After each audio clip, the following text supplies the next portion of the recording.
आपकी इस बारे में क्या राय है? इसी अहम मामले पर बात करने के लिए हमारे साथ मौजूद हैं मारूफ स्कॉलर मुफ्ती मोहम्मद ज़ुबैर साहब। बहुत शुक्रिया आपके वक्त। मुफ्ती साहब, दारुल उलूम कराची और मुफ्ती तकी उस्मानी साहब के फतवे की बुनियादी वजह ये बताई गई है कि क्रिप्टो करेंसी शरीयत में माल या वेल्थ की तारीफ पर पूरी नहीं उतरती है। तो शरई नुक्ता नज़र से किसी चीज़ को माल तस्लीम करने का असल मयार क्या है?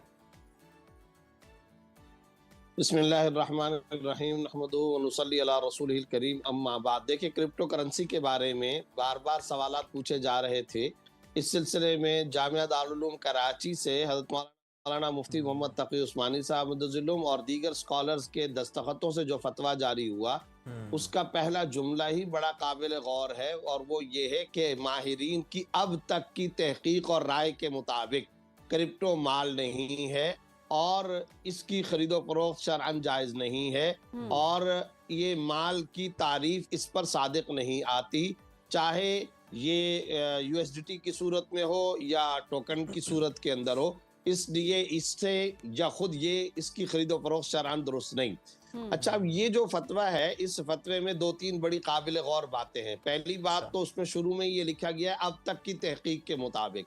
दूसरी बात कही गई है कि ये माल नहीं है, और याद रखना चाहिए कि इसको माल क्यों नहीं कहा गया। इसके पीछे दो बड़े रीजन हैं। पहला बड़ा सबब तो ये है कि इसके पीछे कोई रियल एसेट्स नहीं है।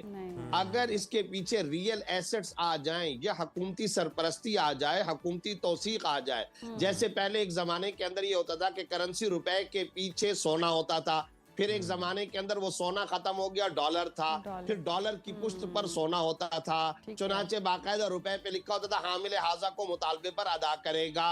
ये सब खत्म हो गया, लेकिन आज स्टेट बैंक की जिम्मेदारी है, आज बाकायदा गवर्नमेंट की बैकिंग है। तो अगर गवर्नमेंट की बैकिंग यहाँ क्रिप्टो करेंसी के पीछे भी आ जाए तो फतवे में तब्दीली पर गौर किया जा सकता है। और मैं साथ साथ ये बात बता दूं, इस वक्त भी पाकिस्तान के अंदर जो बिलाल बिन साकिब साहब का आपने तस्करा किया, उनकी मुफ्ती तकी उस्मानी साहब से मुलाकात तो अगरचे नहीं हुई, लेकिन टेलीफोनिक गुफ्तगू हुई। उसके अंदर भी हज़रत मौलाना तकी उस्मानी साहब को एक्ट का हवाला दिया गया। उन्होंने कहा वो एक्ट भी पेश करो, जो हुकूमती इंग्रेडिएंट्स या हुकूमती जो कवानीन इस सिलसिले में बन रहे हैं वो भी पेश किए जाएं, उसके ऊपर गौर होगा। तो अगर गवर्नमेंट की बैकिंग आ जाए तो उसके बाद फिर मजीद इस पर गौर हो सकता है। मैं यहाँ दो बातें और जिक्र करना चाहता हूँ।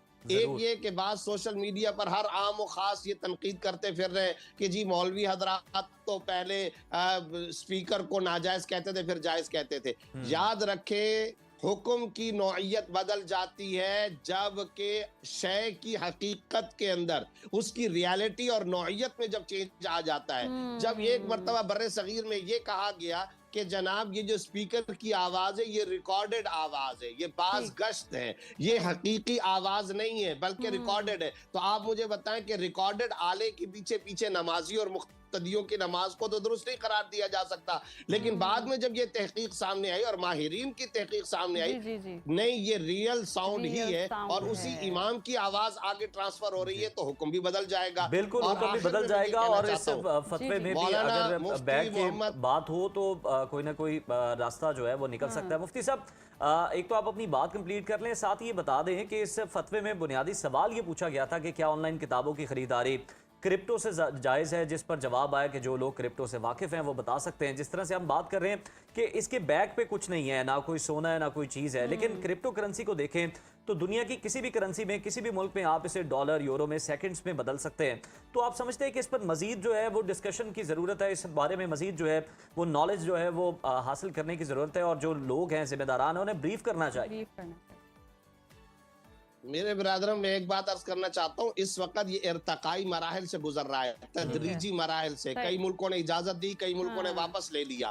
खुद पाकिस्तान की रेगुलेटरी ये काम क्यों नहीं कर देती है कि इसकी तौसीक कर ले, यानी बजाय मुफ्तियाने कराम की तरफ तोपों के रुख करने के, खुद यहाँ के अवाम ममलकत के बाशिंदे अपनी गवर्नमेंट से क्यों नहीं पूछते कि तुम बैकिंग क्यों नहीं लेते हो, तुम जिम्मेदारी क्यों नहीं लेते हो, तुम करेंसी पेपर करेंसी की तरह इसकी निगरानी क्यों नहीं कर लेते हो, तुम इसकी बाकायदा इसको ऑन कर लो, जिम्मेदारी ले लो। जिम्मेदारी अच्छा, ले इस लो, वक्त भी सही। इसका ज्यादातर इस्तेमाल गैम्बलिंग में हो रहा है, फ्रॉड, जुआ, क़िमार, इसमें इसका ज्यादातर इस्तेमाल हो रहा है। सही। तो खुद हुकूमत, ये तो मैं समझता हूँ कि उलमा का एहसानमंद होना चाहिए कि हमने, ये उलमा ने फतवा देकर के आवाम को मुस्तकबिल के फ्रॉड से, धोखों से, क़िमार से, स्पेकुलेशन से बचाया है और इसके अप डाउन होने से बचाया है। इस वक्त भी दुनिया की कई ममलकतें कोई इजाजत दे रही है, कोई वापस ले रही है। बिल्कुल और दुरुस्त याद फरमा रहे हैं रखें आप कि मौलाना, किसी भी करेंसी का गलत इस्तेमाल होगा तो वो ऑब्वियसली गलत ही है और उस पर तो फिर कोई बहस बनती ही नहीं है। लेकिन जो आप आखिरी बात कर रहे थे, काइंडली वो भी अपनी कंप्लीट कर लें।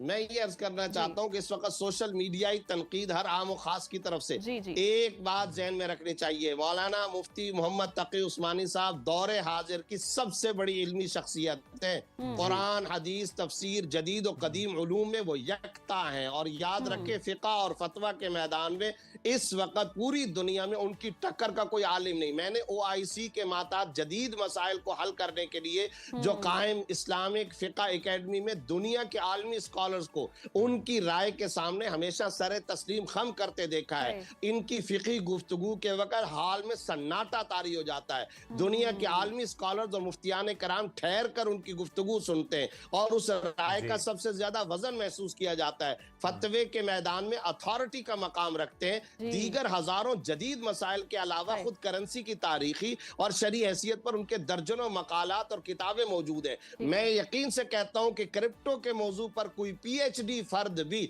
उनके सामने तिफले मकतब से ज्यादा की हैसियत नहीं रखता। लिहाजा हर आम और खास को उनके फतवे पर सोशल मीडियाई तनकीद से बाज आना चाहिए और बर्रे सगीर